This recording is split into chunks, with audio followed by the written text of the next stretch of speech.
Today, I'm going to show you how to add a vignette in Photopea using a super quick layer style trick that gives your photo a clean, professional, dramatic edge. This is a great method if you want to draw attention toward the center of your image, make portraits feel more cinematic, or simply add a subtle finishing touch without permanently damaging your photo. And the best part is, you can always come back and adjust it later. If this tutorial helps, please hit like and subscribe for more Photopea tips, photo editing tutorials, and easy creative workflows. All right, let's jump in. First, make sure your image is open in Photopea and that you can see your layers panel. The key to this method is working with layer styles because it lets us create a vignette in a non-destructive way. That means you are not painting directly on the image and you are not ruining your original photo. You're simply adding an editable effect on top of it. Now in the Layers panel, find the layer you want to apply the vignette to. If it's a background image, that's perfectly fine. Then double-click the empty space next to the layer's name. Make sure you double-click in the blank area beside the layer name, not directly on the thumbnail or the text itself. This will open the Layer Style window, which is where all of the magic happens. Once the Layer Style window opens, look at the left-hand column and find Inner Glow. Check the box next to it to enable the effect. Then click directly on the words Inner Glow so you can reveal the settings for that effect. At first, this may seem a little unusual if you've never used it for a vignette before, but it works really well because we're going to reshape the glow into a dark edge instead of a bright one. Next, go to the Blend Mode drop-down at the top and change it from Screen to Multiply. This is an important step because Multiply darkens the image instead of lightening it.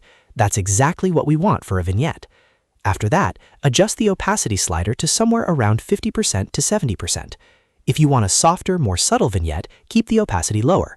If you want a stronger, moodier look, increase it a bit more. A good starting point is usually around the middle so you can see how it affects the photo before fine-tuning. Now click the color square, which will usually default to yellow or white. When the color picker opens, change the color to black, then click OK. This is the part that gives the vignette its dark tone. With Multiply selected and black as the color, the effect will now darken the edges instead of creating a glow in the usual sense.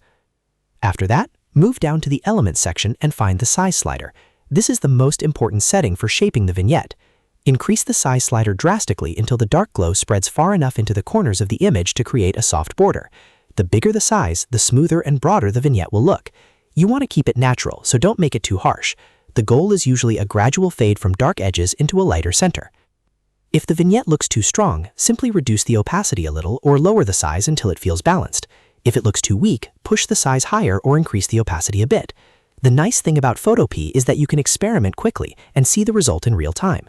This makes it easy to match the effect to portraits, product photos, social media graphics, or cinematic edits.